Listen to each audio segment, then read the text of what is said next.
Assalamualaikum warahmatullahi wabarakatuh. Salam sejahtera bagi kita semua. Selamat pagi kepada saudara-saudara remaja, orang tua, guru, dan seluruh hadirin yang saya hormati. Pertama-tama, mari kita panjatkan rasa syukur kepada Tuhan Yang Maha Esa karena telah diberi kesempatan berkumpul dalam acara yang penting ini. Hari ini saya akan berbicara tentang sesuatu yang dekat dengan kita sehari-hari, yaitu media sosial. Namun juga memberi dampak signifikan pada kesehatan mental remaja. Tujuan pidato ini adalah meningkatkan kesadaran tentang bagaimana penggunaan sosial media mempengaruhi emosi, pola pikir, dan tidur remaja. Menyajikan bukti ilmiah, mengidentifikasi kelompok yang rentan, serta menawarkan langkah praktis yang dilakukan orang tua, guru, dan konselor sekolah untuk melindungi generasi muda kita saat ini. Remaja usia 15-18 tahun sedang melalui fase penting pembentukan identitas dan emosi.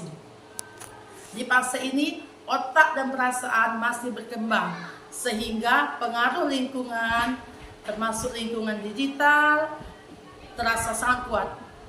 Ada 3 mekanisme utama bagaimana media sosial dapat mempengaruhi kondisi emosional dan psikologis remaja. Yang pertama, perbandingan sosial. Di media sosial, orang cenderung menampilkan sisi terbaik kehidupan mereka. Foto yang telah diedit, pencapaian yang disorot, momen yang membahagia yang dipilih-pilih.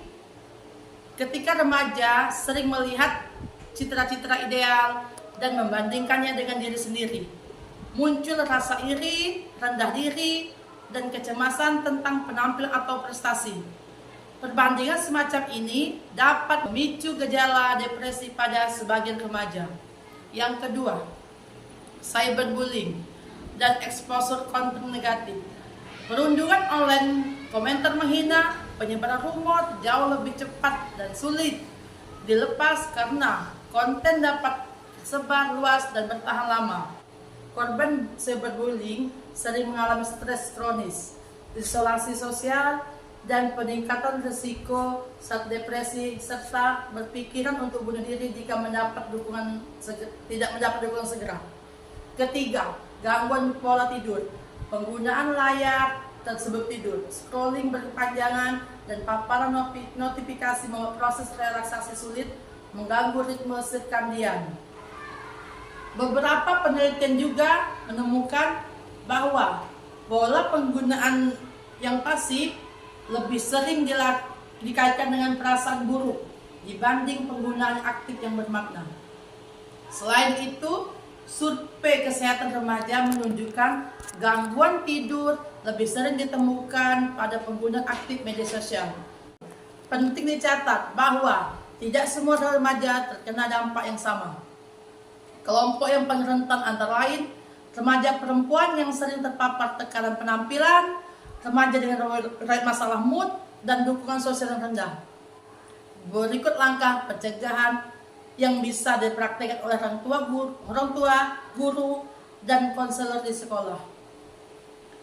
Untuk orang tua, terapkan pengaturan waktu layar yang jelas dan konsisten. Misalnya, membatasi penggunaan gadget 1 jam sebelum tidur, buat zona bebas gadget di rumah, ajak bicara anak secara rutin dengan cara non-konfrontatif untuk memahami pengalaman online mereka. Untuk guru, integrasikan modul literasi media ke dalam pembelajaran agar remaja paham cara mengevaluasi informasi dan menjaga kesehatan digital, dan fasilitasi kegiatan ekstrakurikuler non-digital sebagai penyeimbang. Hadirin yang saya hormati, langkah-langkah sederhana membatasi waktu layar, meningkatkan literasi digital, membuka komunikasi, menetapkan kebijakan sekolah, dan menyediakan layanan dukungan dapat secara signifikan mengurangi risiko negatif penggunaan media sosial tersebut.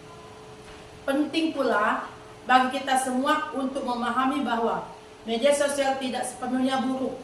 Manfaatnya besar bila digunakan secara bijak. Tugas kita adalah membimbing remaja agar mereka dapat memanfaatkan keuntungan teknologi tanpa mengorbankan kesehatan mental.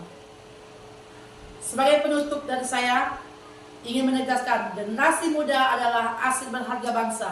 Melindungi kesehatan mental mereka di era digital adalah tanggung jawab kolektif orang tua, guru, konselor, dan pembina kegiatan dan masyarakat luas.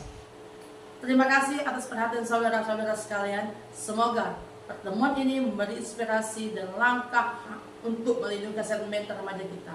Dan saya akhiri, wassalamualaikum warahmatullahi wabarakatuh.